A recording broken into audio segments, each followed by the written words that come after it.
Josh, we're going to talk about game streaming viewership.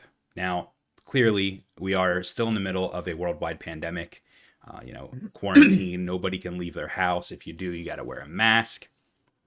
And we've talked about in the past how things like, video games and movies and TV shows helped during this pandemic, gave us something to do. Certain games like Animal Crossing let us be together and have fun and live our lives in this virtual world instead, right? Right. So when this article was published by Polygon about game streaming viewership doubling in 2020, it was no surprise to me. However, just how much it went up is pretty insane. Yeah. So here I have a statistic here. Specifically, what's that? Hit me with it. I'll hit you with it, all right. Streamers who put their effort into Facebook gaming and YouTube gaming saw a larger uptick in viewership compared to those who streamed on Twitch. So that's just like a little interesting little tidbit. Why Facebook gaming and YouTube compared to Twitch? Could it have something to do with all of the abysmal shit Twitch has done in the last couple of months / year? Maybe. I don't know. But I don't know. I don't even have a theory about how to answer that, to be honest with you. It could just be traffic, how they're pushing it, how they're advertising. Twitch has been established. Absolutely. Facebook gaming and YouTube gaming more recently is a little bit newer of a platform. So maybe that's why. But yeah. So let me give you the full statistic here. So essentially in 2020, overall viewership across all streaming platforms was up 78.5%. And it totals out to 27.9 billion hours of content watched. That's ridiculous. That's a lot. It's insane. There's some other things here, about YouTube and all that, but I think that was like the standout there is like the overall amount. Mm-hmm. And I do want to just speculate with you as to why, Facebook and YouTube were the two biggest platforms for this. Oh, that I do have a theory on. Now, actually, that I think about it. YouTube specifically. Okay, here's mine.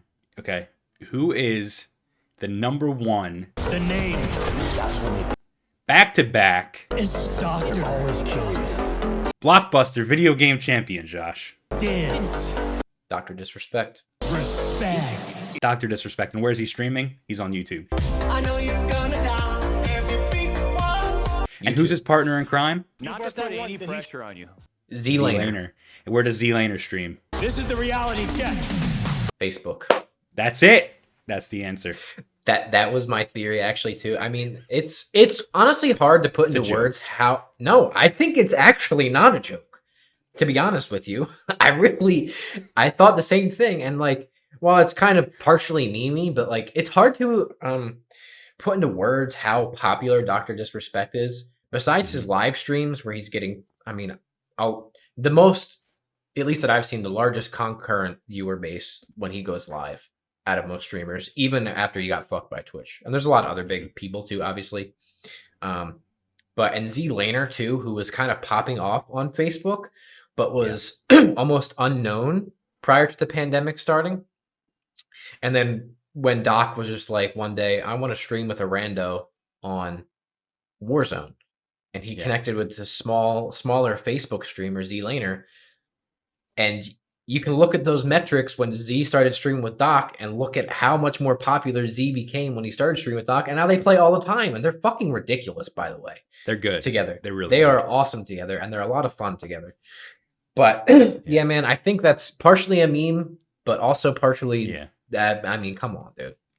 No, it's weird. It's a weird coincidence if so. I think another thing that, it could be is the Facebook specifically is, more people were on their phones. More people were at home on their phones doing nothing. And Facebook gaming or Facebook Live, whatever the hell it's called, is so easy to access. You just scroll, right on your phone and it's there.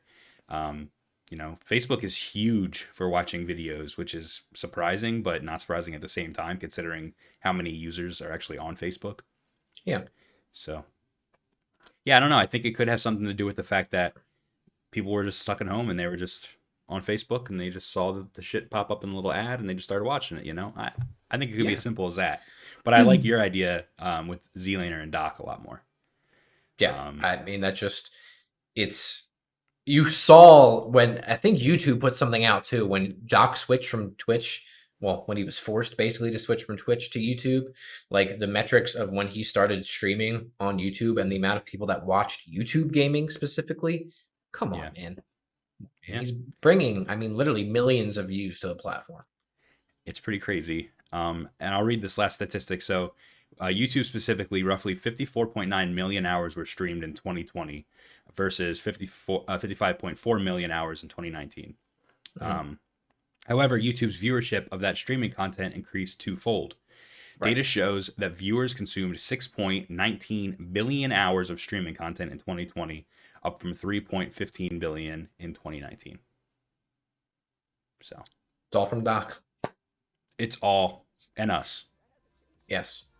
Only Doc and Haptic Intel impact YouTube gaming statistics. That's right. And you can take that to the bank. I know you wanna try.